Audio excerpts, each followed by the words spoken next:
There's something I've been thinking about lately. There are these moments, small ones, not dramatic. No one shouts, no one insults you, but you feel it. You walk into a space and there's a pause, just long enough for you to notice. There are glances, there's a shift in tone, and suddenly you feel like you need to prove something. Have you ever felt that? Because if you have, you already know the feeling that I'm talking about. And if you haven't, stay with me for a moment because today we're going to unpack something that many people experience but don't always have language for. Welcome to Kizito's Conversations. We name it, we unpack it, we act. My name is Wilson Kizito. I am a Black African immigrant. And this podcast is something I started because I believe we need more thoughtful conversations about leadership, identity, justice, and the systems. And these systems shape our lives. Now, this isn't a space for shouting, but it's a space for thinking. It's a space for reflection and for honest dialogue about things that affect real people in real life. Because sometimes the most powerful conversations aren't the loudest ones.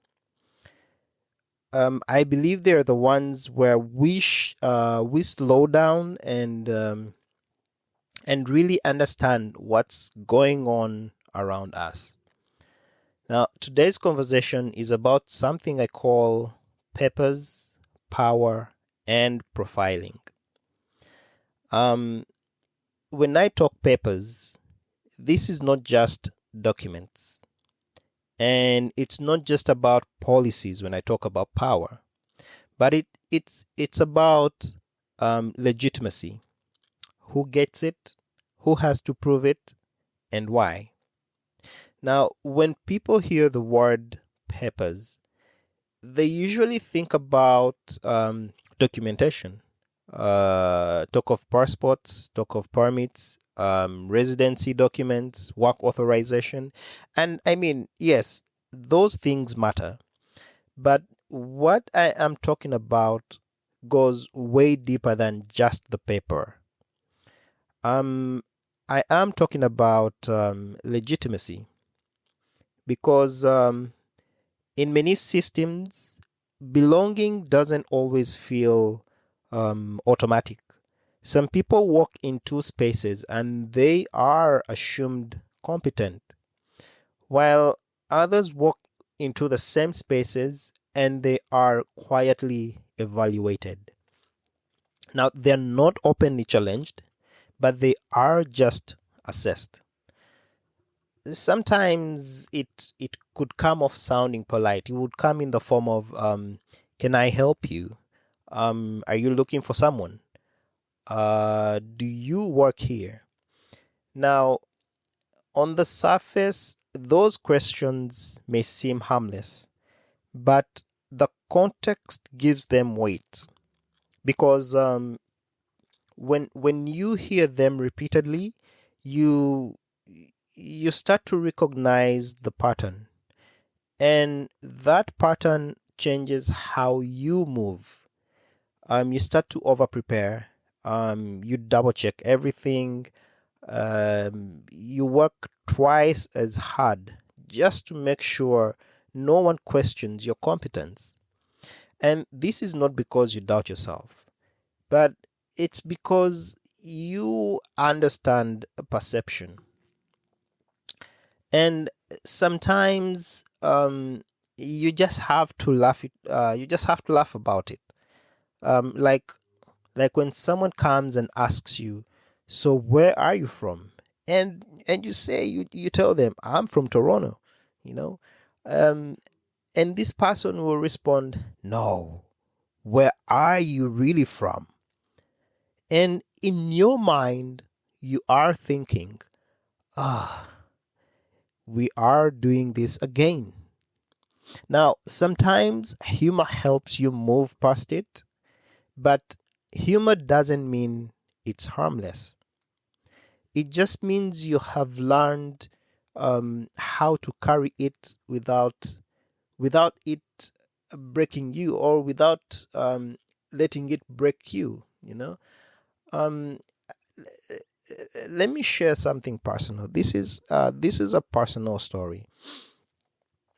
At one point, I worked in a workplace. I'm not gonna mention names. And this place was predominantly made up of people from one particular racial background. Now, that was the majority culture of the environment. I mean, the people I'm working with, the patrons who are coming in that we are attending to, um, and I I held a managerial position there. Now, that position didn't come from nowhere. I had the qualifications, I had the experience, and I earned that responsibility. But one day, something happened that made me stop and really think. Someone came into that space and and they began questioning why I was in that role. Now, mark my words, they didn't come aggressively, but clearly. The message underneath the conversation was this: how could someone like me be in that position when there were so many people from their own background who could be doing the same job? Now, think about that for a moment. The issue wasn't the work.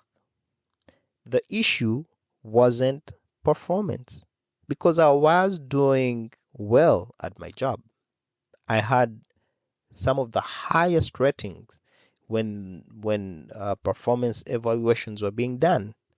Now, the issue was who was allowed to hold authority. And what made it harder was that the workplace itself didn't step in to protect that legitimacy. Now, I want you to take note. Workplace policies are in place. It had a workplace policy. But in that moment, it felt like the policy was there just for show, but not to actually protect the employees. There wasn't clear support. There wasn't a strong acknowledgement that something was wrong. So eventually, I made the decision to step away. Not because I wasn't capable of doing the job, but because sometimes the environment around you is not ready to accept the legitimacy that you already carry. And that experience stayed with me, not in bitterness, but in awareness. It awakened me. Now, when people hear stories like that, they sometimes they will sometimes say, or maybe that was just one situation, or maybe that was just your perception. Okay, fine. But let's look at the bigger picture, because when experience aligns with data, we are no longer talking about isolated moments. We are talking about patterns. Now, I went and looked at some statistical data. Let me just share with you a few.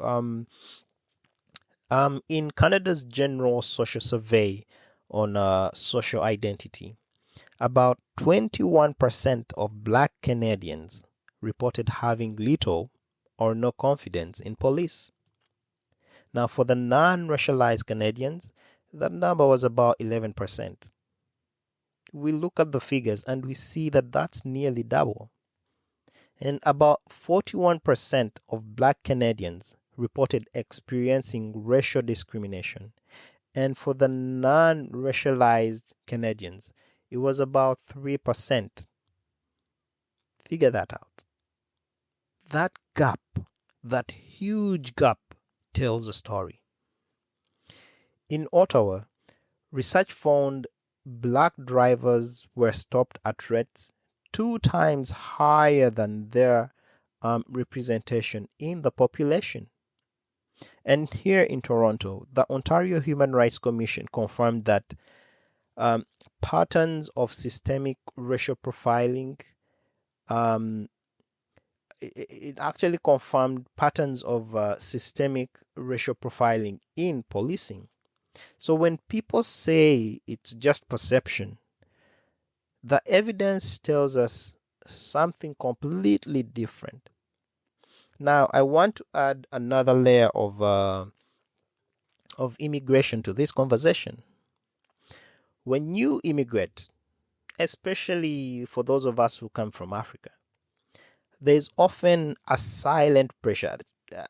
I am noting Africa because this is where I come from, and this is where I can relate. So there's often a silent pressure to represent. You are not just yourself. Sometimes you feel like you're representing an entire identity, and that changes how you move. You start calculating, you become calculative. If I push back, will it be misinterpreted? If I speak strongly, will it be labeled aggressive? If I correct someone, will it affect my opportunities? That constant calculation becomes second nature. But here's the important thing. That awareness is not weakness. You shouldn't take it for weakness. It is intelligence. It is learning how systems work. Now, this conversation isn't about complaining. I'm not complaining. But it's about understanding power. Power decides who gets questioned.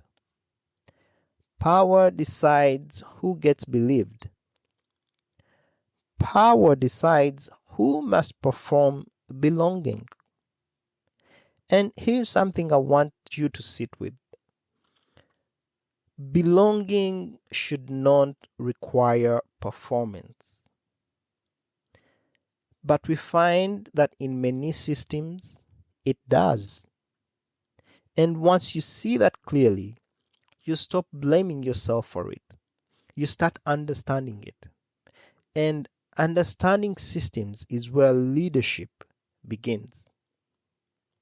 So if you ever felt that subtle pressure to prove yourself, you are not imagining it, and you are not alone. But here's the important part. Your legitimacy does not come from someone else's comfort with your presence. It comes from who you are. It comes from who we are. Your work, your character, your resilience. Systems may question you, but they do not define you. They do not define you. And the more clearly you understand the structures around you, the more strategically you will move within them. Not louder, but stronger. This podcast exists for that reason. To name things honestly, to unpack them thoughtfully, and to move forward with clarity. I'm Wilson Kizito, and this is Kizito's Conversations. We name it, we unpack it, we act, and we keep moving forward. You know who made it.